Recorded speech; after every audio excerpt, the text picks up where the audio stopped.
Developmental Disabilities Administration, or DDA, is the primary state agency that administers community-based services and supports for individuals with disabilities. DDA provides information, resources, and referrals to the IDD community. If eligible, services including housing, assistive technology, employment, community navigation, community inclusion, specialized rehabilitation, and person-centered planning become easier and quicker to access. There are two main services that DDA provides. The first is Community First Choice, or CFC. This program is for people who are low income and need help with activities of daily living. Services through CFC include personal care, skills acquisition training, respite, nurse delegation, personal emergency response systems, community transition, and assistive technology. CFC is an entitlement, so there is not a wait list. If you meet the financial eligibility and functional assessment criteria, you will receive CFC services. The second main service is home and community-based service waivers. Nearly all services delivered through DDA are through a federal home and community-based services waiver. They're called waivers because they waive the option to receive services in an institutional setting in order to receive similar services in their home and community. DDA has 5 different waivers, each with their own set of services and funding limits. Waivers have more service options than Community First Choice.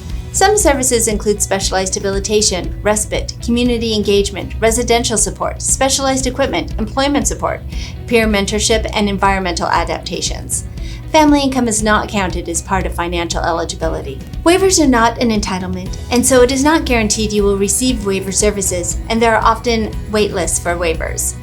Many DDA clients receive both Community First Choice and waiver services. So now let's discuss the 5 different waivers that are offered through Developmental Disabilities Administration. The first waiver we're going to discuss is Individual and Family Services. This waiver is for people living in the family home, and services specific to this waiver are assistive technology, vehicle modifications, peer mentoring, person-centered planning facilitation, and supported parenting. The next waiver is the Basic Plus waiver. This is also for people with disabilities of all ages. It does require that someone lives in their own home, their family home, an adult family home, or an adult residential center. This waiver provides annual funds for employment and day programs. Supported employment and community inclusion are also part of this waiver. The next waiver is the Core waiver. This waiver is also for people with disabilities of all ages and for people whose needs cannot be met on the Individual and Family Services or Basic Plus waiver. With this waiver, you can receive up to 24-hour residential services or daily, weekly, one-to-one support. The waiver also includes supported employment services, community inclusion, supported living, and community transition services. Next is the CIBS waiver, or Children's Intensive In-Home Behavioral Support waiver. This is for ages 8 through 20.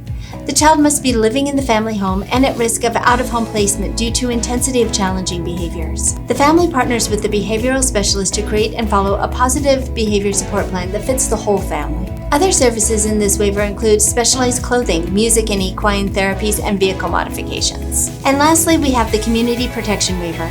This is for adults only and only for those needing 24-hour on-site awake staff supervision. The Community Protection Waiver offers a structured therapeutic environment so that people with disabilities can live safely and successfully in the community. This waiver includes all core services minus community engagement, respite, wellness education, and community inclusion.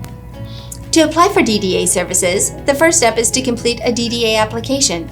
DDA will review your application and they will make a decision whether or not you are eligible for services and will send a determination letter in the mail to you. There will also be instructions on how you can appeal should you be denied for DDA benefits. The second step is to request services. You can do that by phone or they have a service request form online. You're also welcome to contact advocacy@arc-spokane.org and we would be happy to help you with the DDA process. If we could offer one last piece of advice, it's to really use your support system when you're navigating system and services for your child or those you care for with disabilities. I'd like to share a story about Keith and Curtis. Keith came to us as a dad of a 32-year-old gentleman with Down syndrome. He and his wife had their son at home his whole life. Dad owned a business, mom took care of the home, and suddenly passed away. Keith was left not knowing what to do. He started receiving letters in the mail, eligibility reviews for services that Curtis received, and things stating that he was going to be terminated from Social Security. He didn't know what to do, so he reached out to the ARC's advocacy program, and they were able to get him in touch with Rep Payee Services to go through his paperwork with him. What we found out through this process is that Keith's wife held all the information regarding the services that Curtis was provided. Curtis received SSI and had a disability trust. He had core service waivers and Medicaid. Curtis began to receive applications and eligibility reviews for all of these services, and he didn't know what to do. We were able to get him started on the right path and get the eligibility reviews taken care of. But what we found out is that Keith knew nothing. And if I can share anything with you, it is to make sure that not just one person holds all the information about the services an individual receives. You have a support team, use it. If you don't have a support team, find one. It can be an agency like the ARC of Spokane or other disability service agencies. You need to have somebody else who has information on services and how to apply for them and how to keep them eligible.